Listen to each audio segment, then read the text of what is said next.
The folks in Denmark said no, Greenland is not for sale. I want you to hear a little bit, though, of what Mr. Trump had to say about Greenland. This was back in 2019. Watch this.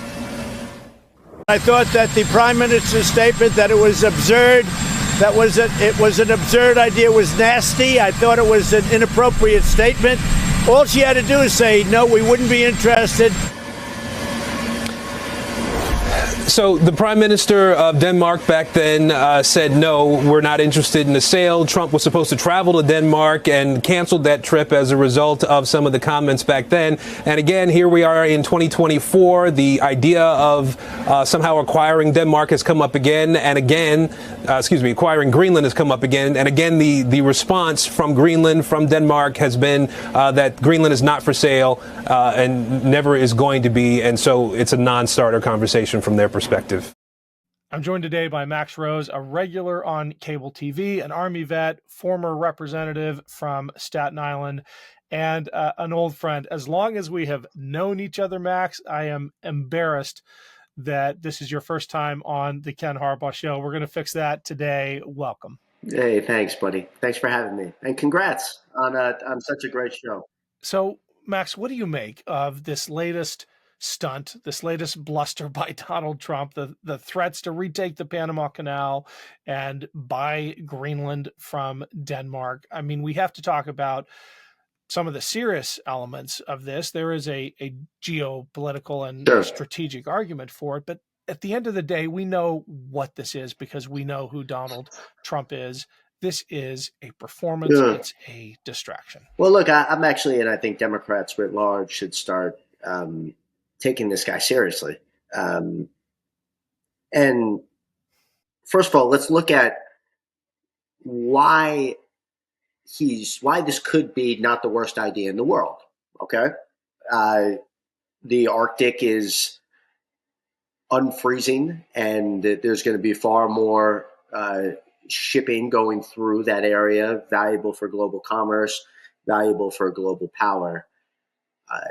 Critical place to put radar and other type of military, strategic, and valuable equipment and forces, and also potentially, definitively, a reservoir of very valuable critical minerals for a 21st century economy and beyond.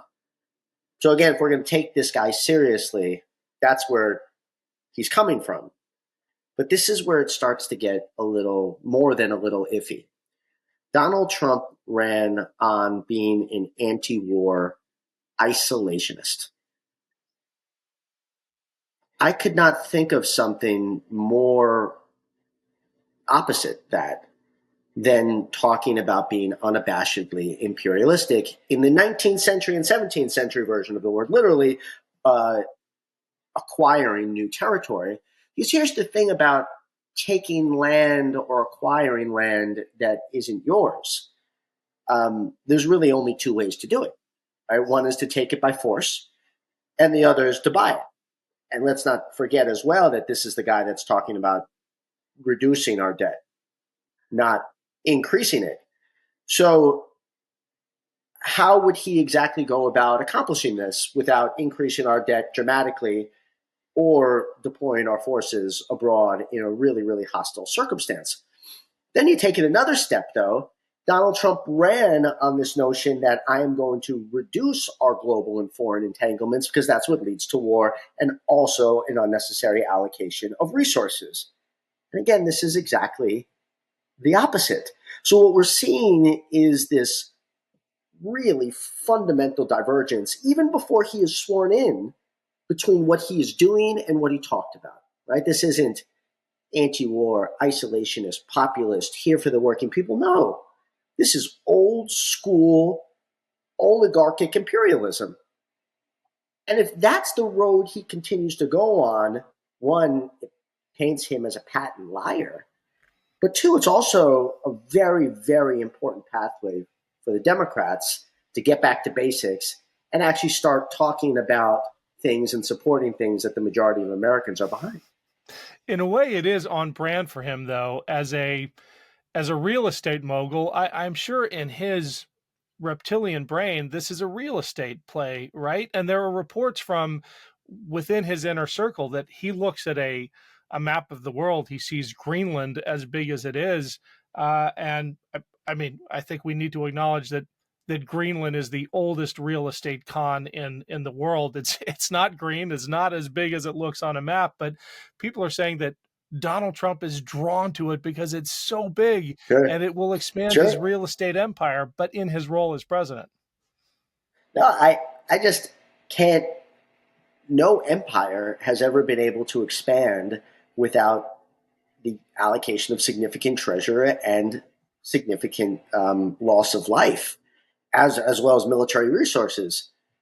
So just this idea that this fiscally conservative, isolationist peacenik, as he ran, would now do the thing that is most directly in contradiction to all those values, means that he is intending on governing in a very, very different way. And where he is, and you hit the nail on the head, he's governing now out of sheer unabashed ego.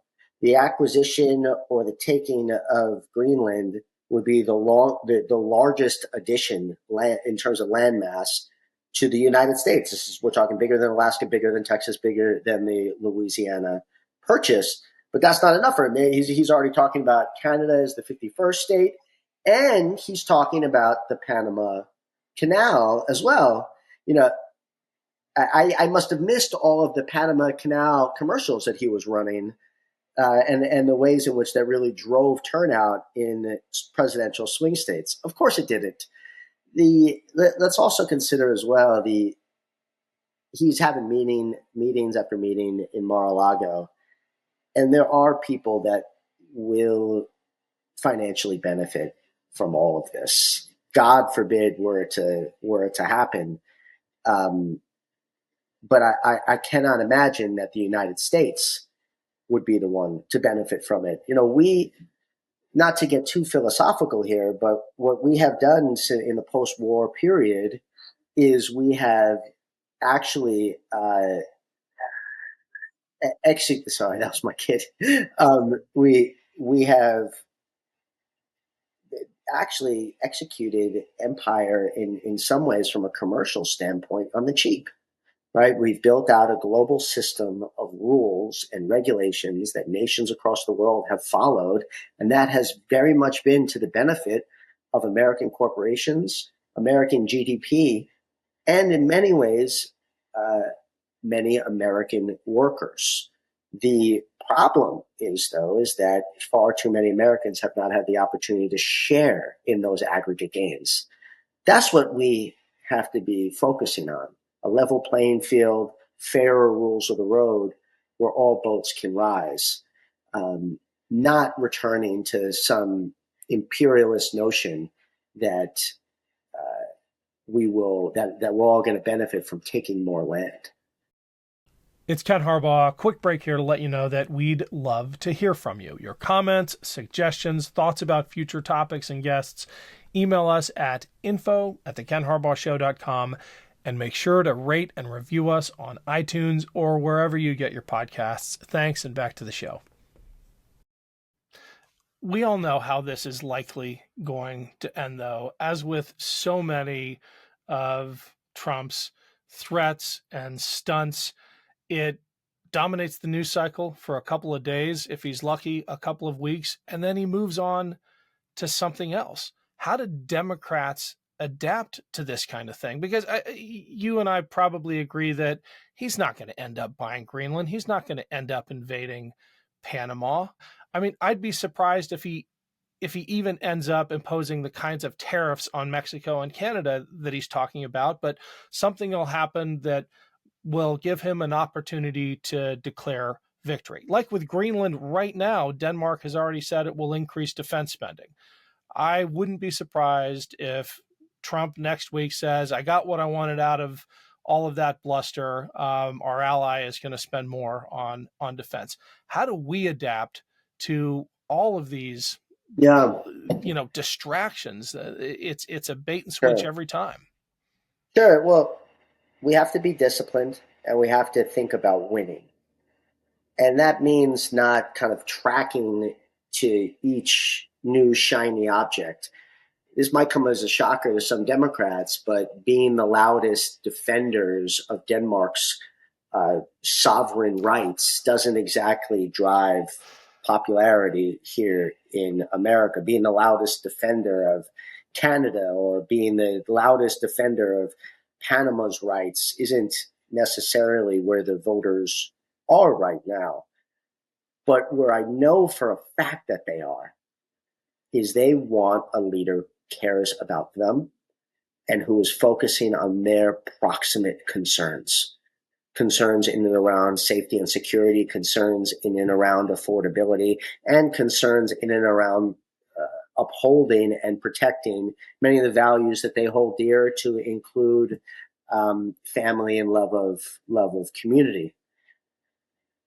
I still struggle to see how tweet after tweet around Canada as the 51st state and around the Panama Canal connects back to any of those things.